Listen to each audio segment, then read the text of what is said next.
नमस्कार, मैं नरेंद्र तिवारी। हमारे खास कार्यक्रम एक मुलाकात में आपका स्वागत है। आज जिस शख्सियत से हम आपको मिलाने जा रहे हैं, उन्होंने 62 साल शिक्षा विभाग में नौकरी करने के साथ अब राजनीति का दामन भी थाम लिया है। साथ ही वह शिक्षा को अब भी बरकरार बनाए हुए हैं। निजी तौर पर विद्यालय खोलकर बच्चों को शिक्षित करने का काम भी कर रही हैं। तो मिलिए हमारे साथ रविंद्र अरोरा से। शिक्षा विभाग में एक लंबा कार्यकाल आपका रहा है और लंबे कार्यकाल के बाद फिर आपने राजनीति में जो प्रवेश किया है, तो ये राजनीति में जाने की प्रेरणा आपको कहाँ से मिली? मुझे राजनीति में जो प्रेरणा मिली वो मेरे बचपन से ही हॉबी थी। मुझे कभी भी सर्विस पसंद ही नहीं आई थी, मगर कुछ ऐसी परिस्थितियां रहीं जो मुझे सर्विस काल में आना पड़ा। और मुझे व्यापार और राजनीति बचपन से ही पसंद रही है और शिक्षित होना बहुत ज़रूरी है, इसलिए मैं अभी शिक्षा उसमें आई थी। ये जैसा आपने कहा कि आपको नौकरी पसंद नहीं थी, तो वो फिर क्या घटनाक्रम था कि पसंद ना होने के बावजूद भी आपको नौकरी में जाना पड़ा? कुछ ऐसे पहलू होते हैं जिसको अगर ना बताया जाए तो सही रहेगा। विशेषकर मेरे हस्बैंड की बहुत हॉबी थी। वो ये चाहते थे कि मेरी मिसेज सर्विस वाली हो, क्योंकि सर्विस वाली लेडीज़ जो है एक्टिव रहती हैं, घर परिवार भी संभाल लेती हैं, समाज भी संभाल लेती हैं, रिश्तेदार भी संभाल लेती हैं।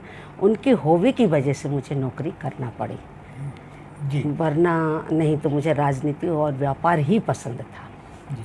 तो नौकरी की शुरुआत भी आपकी जब हुई है शिक्षा विभाग में, तो कहाँ से हुई है, इसके बारे में भी थोड़ा बताएं। मेरी जो शिक्षा विभाग में हुई है वो गुना डिस्ट्रिक्ट से हुई है। गुना डिस्ट्रिक्ट में मेरे पापा सर्विस करते थे, एसडीएम रहे वो, तो वहाँ से ही मैंने ये शुरुआत करी थी शिक्षा की। जी।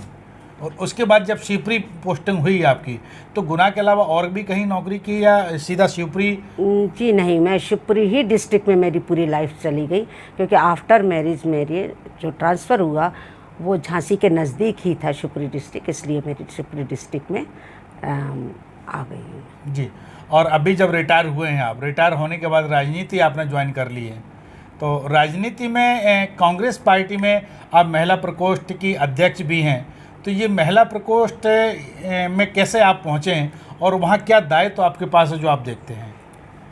मैं कांग्रेस में सच बताऊं तो मेरे गुरु जो अटल श्री शर्मा जी हैं, उन्होंने मेरे को इस क्षेत्र में लेकर के आए। उन्होंने कहा कि आप थोड़ा एक्टिव हैं और हमें इस समय इसकी आवश्यकता है।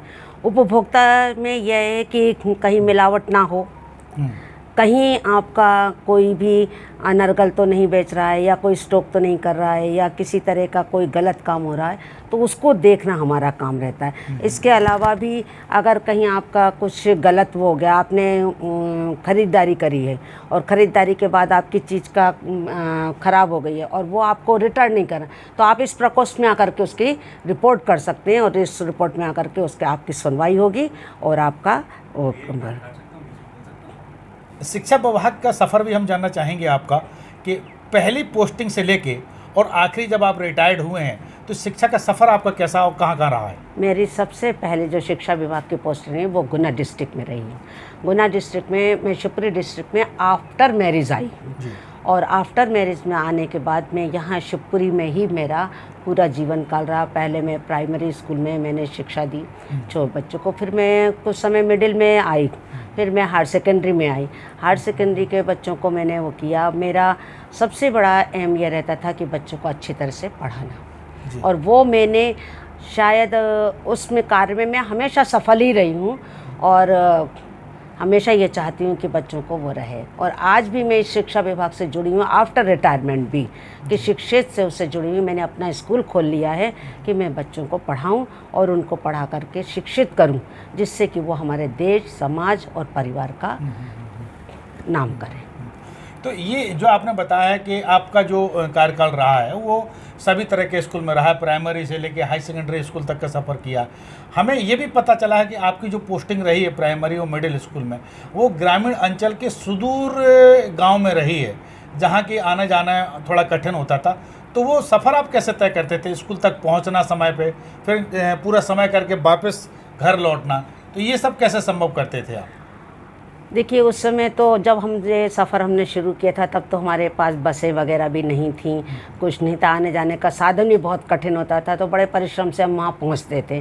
फिर उसके बाद कुछ ज़्यादा थोड़ा समय हो गया, थोड़ा बच्चों ने सहयोग किया तो मैं 4 व्हीलर से भी वहाँ जाने लगी। और समय पर जाना और समय पर आना, बच्चों को यही शिक्षा अगर मैं स्वयं दूंगी तभी बच्चे ये शिक्षित और उस पर चलेंगे।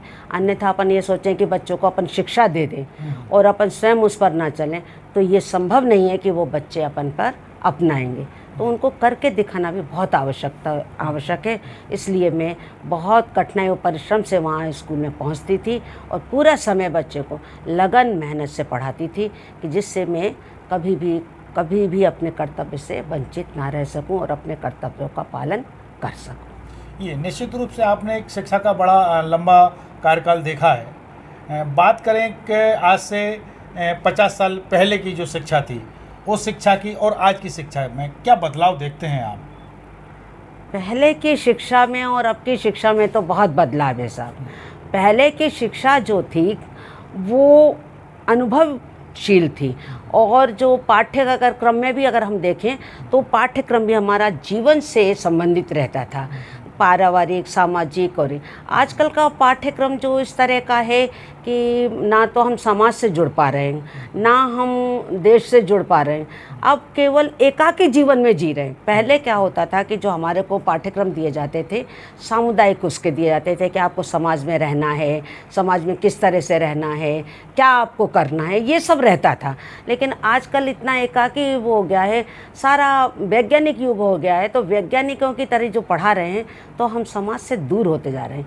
कम से कम मेरा तो ये उद्देश्य है और मेरा ये लक्ष्य है और ये मेरा एक सुझाव भी है कि ऐसा पाठ्यक्रम हो जो हम समाज, देश और परिवार से जुड़ सकें, अपने परिवार को महत्व दे सकें और उनके लिए कुछ कार्य कर सकें।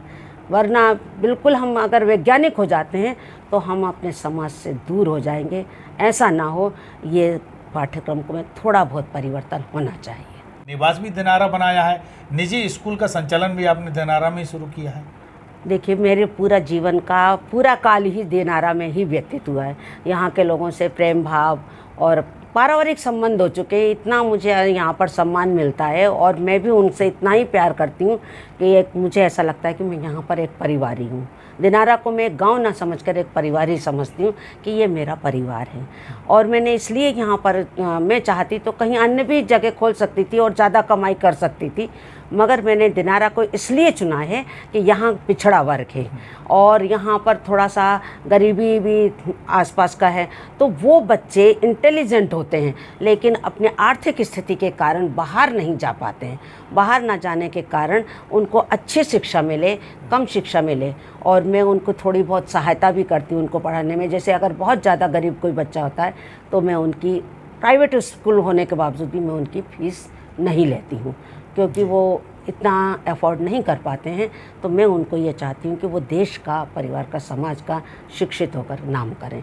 इसलिए मैंने यहाँ शिक्षा अपनी चालू करी है। तो स्कूल के साथ जैसा आपने बताया पहले कि राजनीति में आपने प्रवेश किया है और जिला अध्यक्ष का पद भी आपने हासिल किया है, भले वो पद महिला प्रकोष्ठ का हो। तो राजनीति में आने के पीछे भी कहीं ना कहीं आपकी सोच ये रही है कि लोगों की सेवा से जोड़ा जाए। तो राजनीति को सेवा का माध्यम कैसे मानते हैं? इस राजनीति एक प्लेटफॉर्म है जिससे कि आप प्लेटफॉर्म से जैसे जंक्शन होता है और जंक्शन से सभी जगह गाड़ियाँ आती जाती हैं। आप जंक्शन में देखिए, आप दिल्ली जा सकते हैं कहीं भी। इसी तरह से राजनीति एक ऐसा प्लेटफॉर्म है कि आप किसी भी क्षेत्र में प्रोग्रेस कर सकते हैं, किसी भी क्षेत्र में काम कर सकते हैं। इसलिए मैं राजनीति में आई क्योंकि मुझे शिक्षा से विशेष लगाव है और राजनीति से मुझे उसमें सहयोग मिलेगा, इसलिए मैं राजनीति में आई हूँ और राजनीति का यही मेरा कारण है। जी, तो जो आपके पास वर्तमान में पोस्ट है, हम वो भी जानना चाहेंगे कि अभी कुछ ऐसे केस आए हैं क्या उपभोक्ता संबंधी जो आपको दायित्व सौंपे गए हैं? कुछ केस आपके पास आए हों, कुछ अनुभव उनसे आपको हुए हों, कुछ सफलताएं आपने मिली हों और लोगों को उससे लाभ मिला हो? बस इस तरह के केस आते हैं, जैसे कि कई लोगों को मेरे पास उपभोक्ता में ये लेके आते हैं कि हमारा राशन कार्ड है जो वो गलत हो गया है, इसको आप वो करिए, तो उसको ठीक करवाना होता है। आपका परिवार आईडी है, आपका ये वृद्धा पेंशन होती हैं, आपकी विधवा पेंशन होती हैं, इस तरह के जो कई काम होते हैं और ये जो होते हैं ये सब आते हैं, तो इनको हम सुलझाते हैं और उनका पूरा करने का पूरा प्रयास करते हैं। कई में हम सफल भी होते हैं, कई में हम थोड़ा असफल भी हो जाते हैं, किन्हीं कारणवश नहीं हो पाते उनके काम, तो ये चीज़ हो जाती है। इस क्षेत्र के लिए एक बड़ा महत्वपूर्ण मुद्दा आपने उठाया था रेल लाइन का। झांसी से सवाई माधोपुर तक की जो रेल लाइन पड़ी है, ये इसको पूर्ण होने के लिए आपने कुछ कार्रवाई की थी, तो हम जानना चाहेंगे ये क्या मुद्दा था और आज की स्थिति में कि क्या इसके हालात हैं। देखो, रेलवे लाइन यहाँ पर निकलने से हमारे क्षेत्र का बहुत विकास होगा, व्यापारियों को भी होगा, और यहाँ तक कि अब मैं तो ये भी कहूँगी कि हमारे विद्यार्थियों को भी होगा। यहाँ से वहाँ तक वो अप डाउन भी कर सकते हैं, कहीं पर भी पढ़ने जा सकते हैं, उनको कोई दिक्कत नहीं आएगी जो हमारे उसके लिए। और व्यापार हमारा ज़्यादा होगा और हम अन्य क्षेत्र से भी जुड़ जाएंगे। जब हम अन्य क्षेत्र से जुड़ेंगे तो वो हमारा विकास स्वाभाविक ही होना है, क्योंकि व्यापार जो है अगर हमारा अधिक से अधिक होगा तो यहाँ हमारे लिए हमारे व्यापारी भी संपन्न होंगे। जब हम संपन्न होंगे तो स्वाभाविक तौर पे हमारा दिनारा भी संपर्क होगा, हमारा क्षेत्र संपर्क होगा, हमारा परिवार संपन्न होगा। इसलिए मैंने ये मुद्दा उठाया था। जी, अगर अंचल की बात करें, चूँकि अब राजनीति में प्रवेश आप कर ही गए हो, तो निश्चित रूप से यहाँ की समस्याओं से भी आप रूबरू होते होंगे। जब भी आप क्षेत्र में जाते हैं तो लोग यहाँ की समस्याएं भी आपके सामने लेके आते होंगे, तो इस अंचल की मुख्य समस्याएं क्या क्या मानते हैं आप? देखिए, यहाँ की तो सबसे बड़ी जो समस्या है वो एजुकेशन है। हमारे कई बच्चे ऐसे हैं जो कि आर्थिक स्थिति के कारण कहीं नहीं जा सकते, तो मैंने महाविद्यालय का मुद्दा उठाया था। ये यहाँ की सबसे बड़ी समस्या है कि हमारे यहाँ बच्चे पढ़ें। दूसरी समस्या हमारे यहाँ अस्पतालों की है। अगर यहाँ पर अस्पताल, प्राथमिक अस्पताल है, अगर थोड़ा इसको विस्तार दिया जाए तो ज़्यादा अच्छा है, क्योंकि झांसी ग्वालियर थोड़ा दूर रहता है। कई बार ऐसी भी स्थितियाँ हो जाती हैं कि वहाँ तक जाते जाते अनहोनियाँ भी हो जाती हैं, तो वो अनहोनी ना हो इसलिए यहाँ पर अस्पताल का भी मैं विस्तार चाहती थी। तीसरा, मैं यहाँ पर विस्तार जो चाहती थी रेलवे का, तो मैंने आपको बता ही दिया कि रेलवे का विस्तार हो। स्ट्रीट लाइन यहाँ पर भी बहुत ज़रूरी है, क्योंकि यहाँ स्ट्रीट लाइट नहीं है। तो दिनार एक बड़ी ग्राम पंचायत है, तो ग्राम पंचायत का कार्यकाल भी आपने यहाँ लंबे समय से देखा होगा, क्या कहेंगे उसको लेके कि पंचायत प्रतिनिधि जो यहाँ रहते हैं उनका किस तरह का रवैया रहा है विकास को लेके? अब देखिए, हर पंचायत का उसका अपना अपना कार्य करने का एक तरीका होता है, तो वो उनके तरीके का कार्यकाल का उन्होंने क्या समस्याएं थी, उन्होंने किस तरह से उसको पूरा किया, ये उनके नज़रिया रहता है। अगर मेरे नज़रिए कहा जाए तो मेरे नज़रिए से तो इस क्षेत्र का विकास होना चाहिए, हर तरह से विकास होना चाहिए और हर तरह का कार्य का होना चाहिए। जैसे मैं आपको कह ही चुकी हूँ कि विद्यालय है, एजुकेशन है, अस्पताल है, यहाँ पर पानी की भी समस्या है, तो पानी की समस्या भी दूर की जाए। और यहाँ सबसे बड़ी खेती की समस्या है, जो नहर नहीं आ पा रही है, हमारे तालाब में नहर डलना चाहिए, वो भी एक समस्या है, वो भी होना चाहिए। तो ये सब देखते हुए कार्य करना चाहिए, ये मेरा। तो क्या मानते हैं आप, इन जो समस्याएं हैं पिछले एक लंबे समय से इन समस्याओं से यहाँ के लोग जूझ रहे हैं, उनका हल नहीं हो पा रहा, तो इसके लिए किसको दोषी मानते हैं, किसको जिम्मेवार मानते हैं?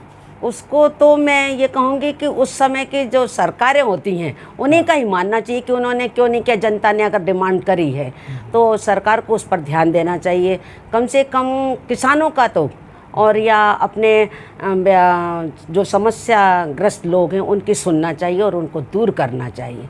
इस वजह से मैं तो ज़्यादातर उन्हीं को ही कहूँगी, और विशेषकर मैं तो सरकार की बनस्पत में जनता को ज़्यादा कहूँगी कि उसको जागृत होना चाहिए, अपने अधिकारी को लिए लड़ना चाहिए। नहीं सुन रही है, जा कर के आप फिर जागृत करिए, बार बार सरकार को जागृत करिए, क्योंकि सरकार के पास एक काम तो है नहीं, आप ही का एक क्षेत्र तो है नहीं, उसके पास तो बहुत विस्तृत कार्य। तो हमको अपने का विकास के लिए उनके पास बार बार जाएं और अपन खुद जागृत होंगे। जब हम जागेंगे तभी अगला इंसान जागेगा। वैसे एक हमारे यहाँ पुरानी कहावत भी है कि माँ भी जब ही दूध पिलाती है जब बच्चा रोता है। तो जनता को ये चाहिए कि जनता जा कर के अपना कार्य करवाए कि हम ये समस्या से हैं, तो मैं कहती हूँ कि सरकार निश्चित करेगी, हर हाल में करेगी, क्योंकि हम उसके ऊपर जब कहेंगे तो करना उसको पड़ेगा ही। तो ये थे हमारे साथ रविंद्र अरोरा जी, जिनका कि स्पष्ट तौर पे ये कहना है कि हमें जागरूक होना पड़ेगा, अपनी समस्याओं के लिए सरकार के पास जाना पड़ेगा और बार बार जाना पड़ेगा, लड़ना पड़ेगा। निश्चित रूप से जब हम बार बार किसी मुद्दे को उठाएंगे तो सरकार की मजबूरी होगी कि उस ओर वो ध्यान भी देगी। अभी तक जो देखने में आता है वो यही कि सरकार के पास एक बड़ा क्षेत्र होता है काम करने के लिए, हर जगह सरकार ध्यान नहीं दे पाती है। जहाँ से आवाज़ उठती है वहाँ सरकार का ध्यान जरूर आकर्षित होता है। अगली एक मुलाकात में नई शख्सियत के साथ फिर होगी आपसे मुलाकात। तब तक के लिए दीजिए इजाज़त। कैमरा सहयोगी संजीव साहू के साथ नरेंद्र तिवारी, जन पहन न्यूज़, करर।